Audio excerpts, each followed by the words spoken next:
Hi folks! Welcome to Living the Skye Life. If you're new here, I'm Willie. And I'm Sarah.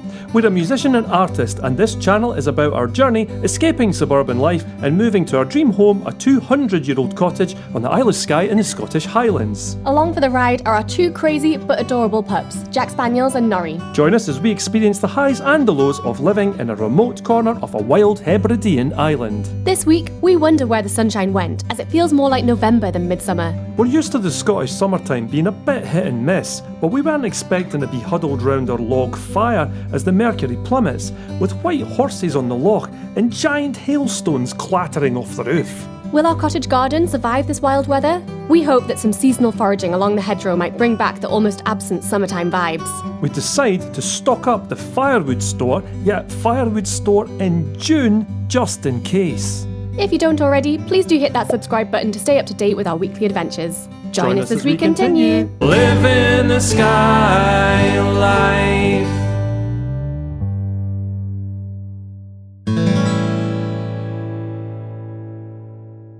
I've come out today to look for some elderflowers because we want to make elderflower cordial. It's an annual tradition in the Skye Life household. We always make elderflower cordial in June, except for last year, because we were so busy this time last year finishing off the buyer build, we just missed it completely. So this year I'm determined we're going to have elderflower cordial because it's one of my favourite things to forage this time of year. I've been putting it off actually because I've been waiting for 2 days together where we get some sunshine, because the sun really brings out the flowers and it'll bring the flavour out as well. June has not been bringing the sunshine this year. In fact, we had one day, the 1st of June was beautiful. It was 30 degrees in the sun, we were outside sunbathing, having cold beers, and then the next day it was like a light switch got flipped and the weather just went cold and grey. It was like we'd gone on fast forward to November.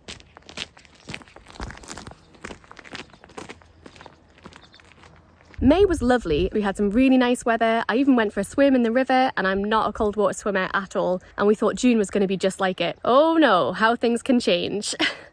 There's been cloud, there's been rain, there's been sideways rain, there's been hailstorms, there was snow on the Coolin Mountains, I think the first week in June. Absolutely crazy. It hasn't just been Skye though, the whole of the UK has had this really cold, awful weather. And the irony being as well, that when I foraged the elderberries in autumn, it was roasting, it was really sunny, I was so hot, I was in a t-shirt, and now I'm foraging the elderflowers, which is midsummer. I'm in a fleece and it's been really cold. You do get quite a few lookalikes, especially rowan trees, and they've got quite small leaves and big white blossoms as well, slightly earlier than the elderflowers. So you see a lot of them and you get your hopes up, and then you realise it's not elderflower. I know it's a bit of a Marmite flavour, some people love it, some people hate it. I love it, and that's why I'm going to go get it.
You want ones that are nice and big and have really creamy white full flowers, ones that have just come out, because they're going to have the strongest scent and the strongest flavour. Ones like this that have been out for a while aren't going to have any flavour to give you.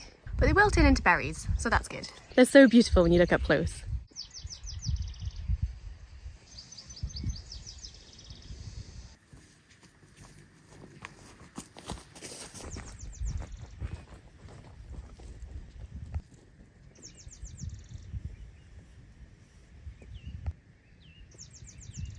There's a few smaller elder trees down here, but they don't have that many blossoms on them, so I don't want to take any because I want the flowers to grow and to turn into berries so that the trees can keep going. So I'll only take blossoms from the trees where there's lots of them. You need about 15 to 20 heads of elderflowers for the cordial that we're making. Because it's not been that sunny, and I think the flowers might not be as flavourful as maybe other years, I'm going to err on the side of caution and maybe go for 20 to 25 just to make sure we get that elderflower flavour. I'll get them from a few different trees, so I'm never taking more than maybe 4 or 5 from each tree. Oh my gosh, that basket smells so nice. That's the smell of summer. Even though it might not feel like it, maybe making this elderflower cordial will bring some summery vibes to the glen, I don't know. It was Midsummer's Day a few days ago, and genuinely we did not see the sun all day. It was cloudy, it was rainy. It's just been pretty grim this month, really. And like I said, it's across the whole of the UK. There was a big cold front that came in. I think all the wind was coming down from Scandinavia, and all those kind of colder temperatures were coming with it. This time last year, we were so busy with the buyer build, we didn't get out into the sun, and there was like a heat wave. And this year I thought I'll get outside loads more. It didn't happen. We've been tucked up inside. We've been drinking hot chocolates by the fire. I think we've had the fire lit more in June than we did in February, which is just crazy. So yeah. Let's go home, make some elderflower cordial and do a sun dance because I'm really ready for summer to begin.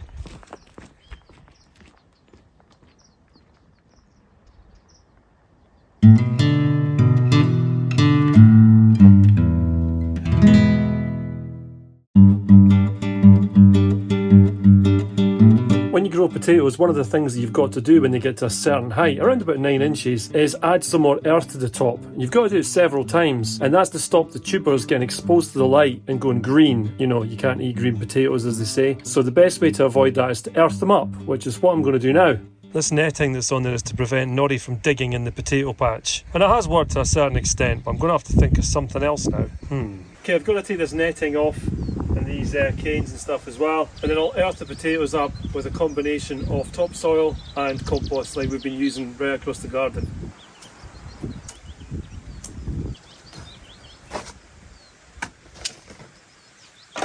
I've got a feeling I'll be reusing this.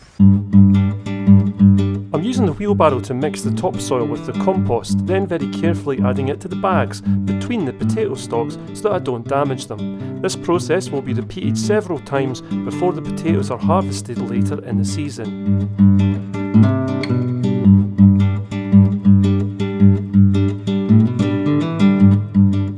Okay, that's me earthed them up for the first time. For now though, I've got to build some kind of fence or Nori will be in there.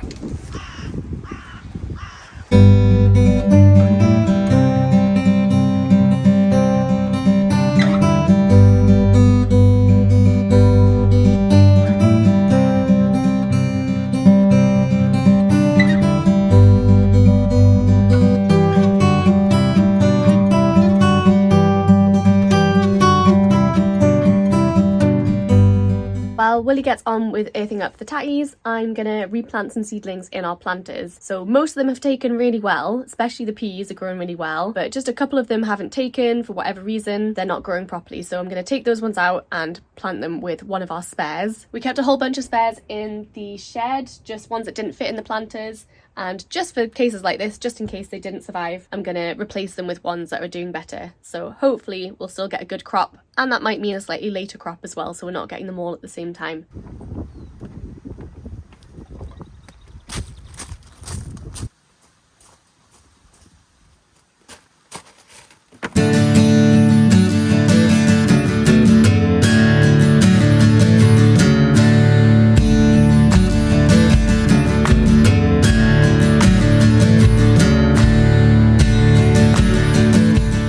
After I finished replacing the seedlings, closely observed by our very curious new neighbours, it was time to fetch some water from our burn to water them in.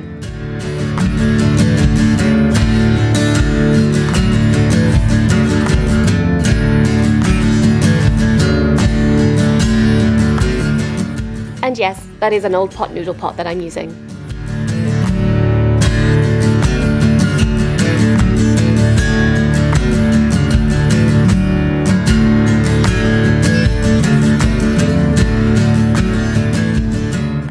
Well, that's the earthing up done and the poppy proofing done. Potatoes are puppy proofed, but is the compost bin? Not yet. Not yet, that's another job to do. This is my solution. So I've just got some 4x1s and screwed them in from the top. I'll fill these holes here on the top and then I'll get it all painted up again and that will stop the little guy from jumping in, hopefully. I guess time will tell if it is enough. Well, I decided to finish the paint job, but not only that, the slope down to the bin was a wee bit slippery, so I made some stone steps down to the bin too. And as for the puppy, so far I can report the potatoes have been safe, as has the compost bin with its new adjustments.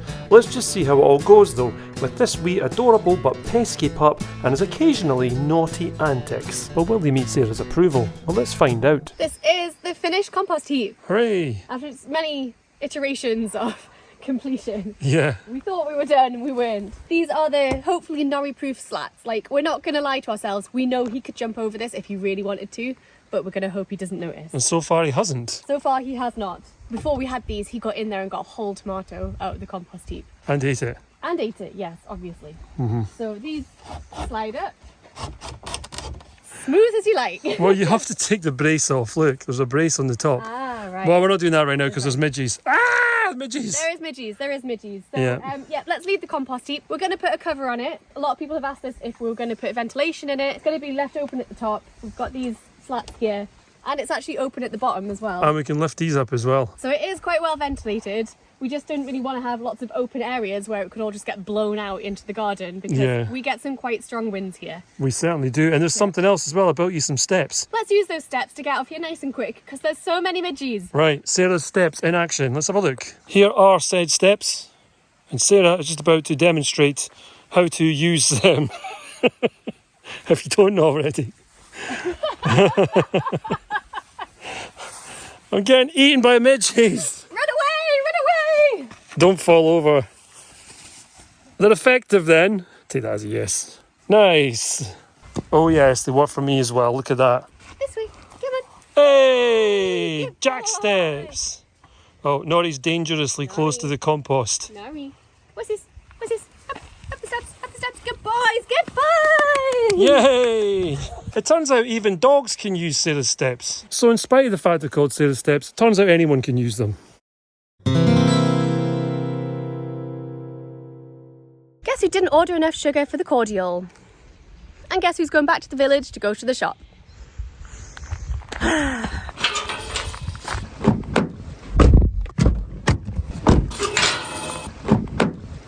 I feel like popping to the shop back in Cottage was so much easier because you could just literally nip to the corner shop along the same road. Here it's a different story because you've got to open and close 2 gates, get in and out your car, dodge the potholes, drive over out the glen, park at the shop, come back. What would have been about a 5-minute trip back in 5, it's probably about 20 minutes, half an hour here. Such is life. I should have been better prepared.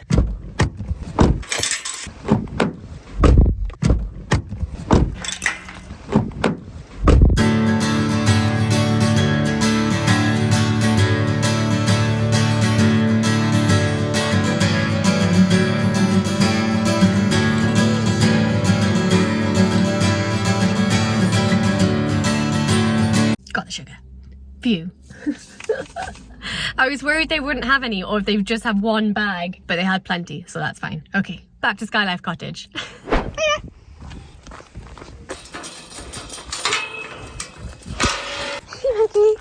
Hey, monkey. Hiya.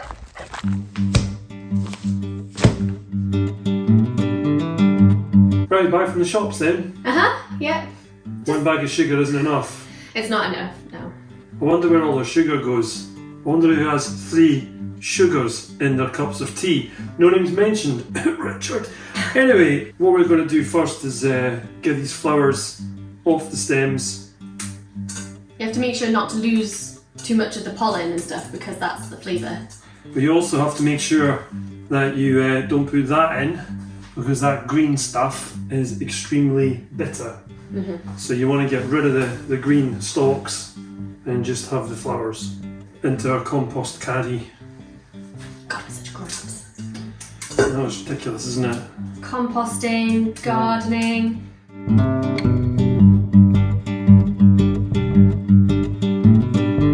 Are you in Coldplay? And they were all yellow. Nice. Last one. Excellent. There you go. Hey.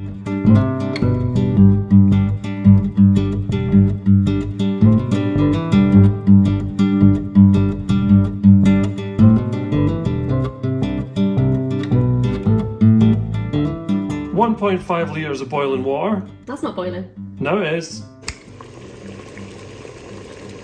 2.5 kilos of sugar, which is roughly what Richard takes in his tea. Sounds like a lot of sugar, but we're making about 3 litres of syrup essentially, so it needs to be really thick, and the sugar helps preserve it as well. So you only use a tiny amount when you drink it. You're not drinking it neat. No, but you could if you wanted to, but you'd have no teeth in a week. You boil this up now until it goes completely clear, otherwise you'll have like a cloudy cordial. Already starting to clear.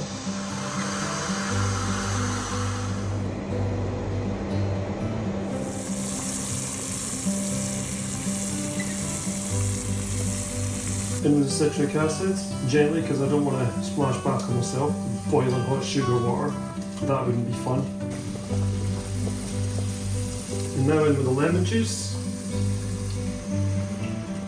Lemons. And finally, our flowers. Elderflower Cordial wouldn't be Elderflower Cordial without elderflowers. Master of the obvious, Willie. Off with the heat, down with the flowers. Down with this type of thing. To be sure.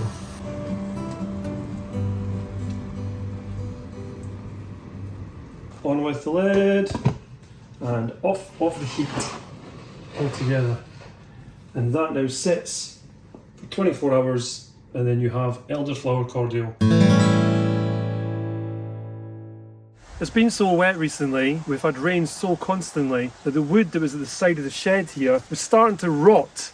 It's offcuts from all the various building projects, and it's the wood that was actually in the byre that I removed when we were doing the build. This is the stuff that's going to get burnt in our fire pit, and this is the kindling that I'm making as well. But also in the log store, there's a lot of logs that still need to be split up, so I'm going to do that. Sarah's going to organise the log store, and hopefully we can get this wood dry in time for the next time we've got guests, and then we can burn it in the fire pit, which usually goes around where Nori is right now. Should we get on? Aye, let's do it.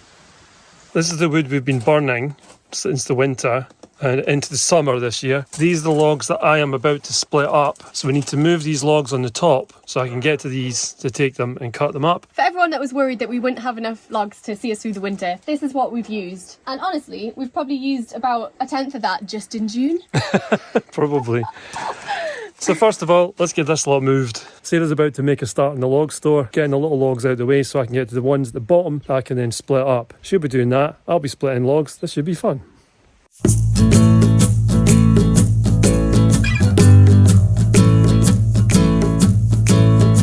So that's the log store tidied up. There's lots of space there for our fire pit wood. This all needs chopping up by Willie. Who'd have thought we'd be chopping up more firewood in June?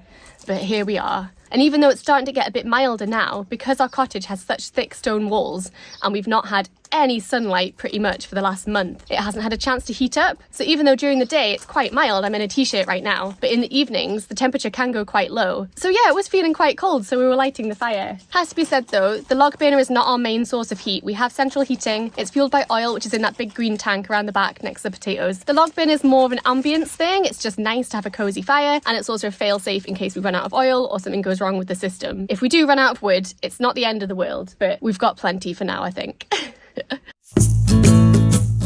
While Willie prepared the block for chopping the large logs, I decided to tackle the pile of kindling, a slightly easier task.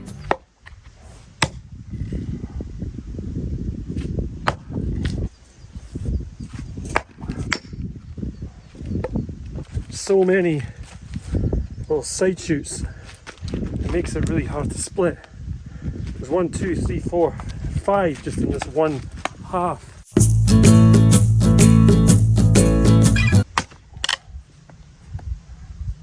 Mine's much easier. Yeah, I bet it is. Firstly bounces off. Jack's a little bit too close for comfort. Hey, sir. See, look at that. That's come off of here. So when I'm cutting down onto it, I'm having to cut through this as well, which means cutting across the grain.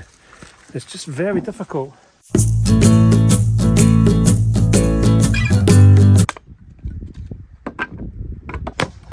more like it.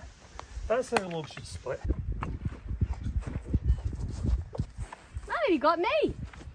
I know. I nearly got lucky.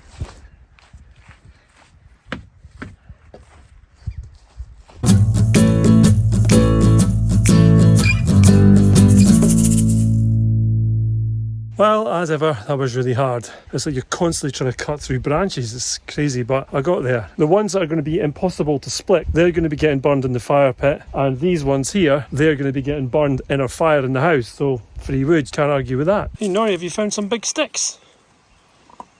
I think they're a bit big for you guys. They'd probably get through them quicker than me, though. Oh, Nori's found one.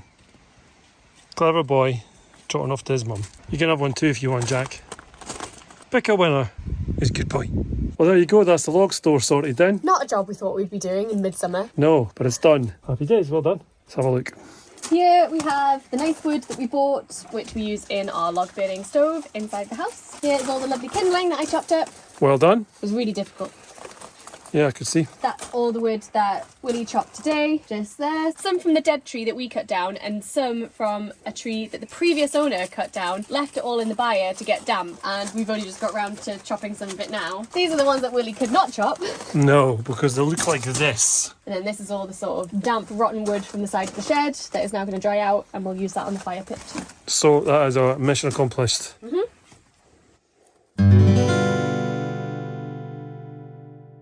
It's the next day. We've left the pan there off the heat all night, and it's just been soaking up that lovely elderflower flavour. So it's time to strain it. Let's do that. I've got bottles in the oven at 180 degrees and they're sterilising. So they'll bring them up to heat and then we'll switch it off, let them cool down again, and that should be them sterilised, right? Yes. You taught me that trick. I did, yes. We're going to take a linen tea cloth, put it over a bowl, and we're just going to strain it really slowly. That's right. And don't squeeze it. Yeah. Too much, because otherwise you end up with sediment coming through. Yeah. And I'm going to stand up now. Let's do it.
Cheers! Cheers, everyone! Here's to summer. Oh, that's good. That's love it really so much. nice. Let's drink lots of them. You know we're gonna. Let's not. No, we're not going to. We'll drink one each. Now, normally we take our drinks outside and enjoy them in the beautiful summery sunshine. Maybe not.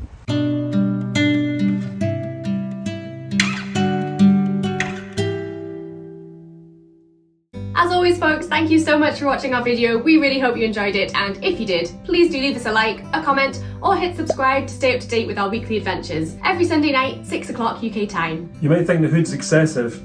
Well, let me tell you, it's really cold out there, it really is. If you did enjoy the video and you'd like to support the channel further, you can do so over on Ko-fi. You can buy us a coffee or the dogs a wee treat, and what I really mean is help with the running cost of making these videos every week. Or if you want to help us out more long term, you can join our amazing community over on Patreon, where you get bonus content, including one extra video per month for helping us out. If you're interested in our creative endeavours, you can go over to Sarah's Etsy store, where you can purchase our prints and mugs and various other cool things. Or if you're interested in Willie's original music that features in all of our videos, those, you can head across to his Bandcamp page. As usual, all the links to our pages are in the video description below. We have a very important announcement next week, which we're going to make, so please tune in to see that. And no, we are not pregnant. Thanks again for watching, and we will see you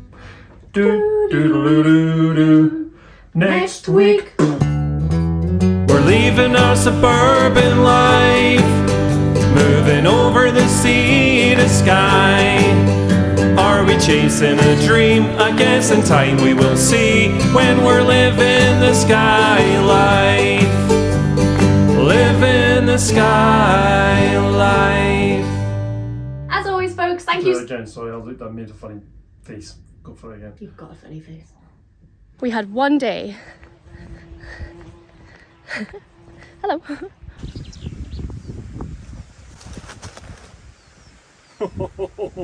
Close. Like that? Yeah, just like you normally film me. They don't have that many blossoms on them. So... Whoa, that was deep. Nori's about to steal our gloves. Ah! Leave it.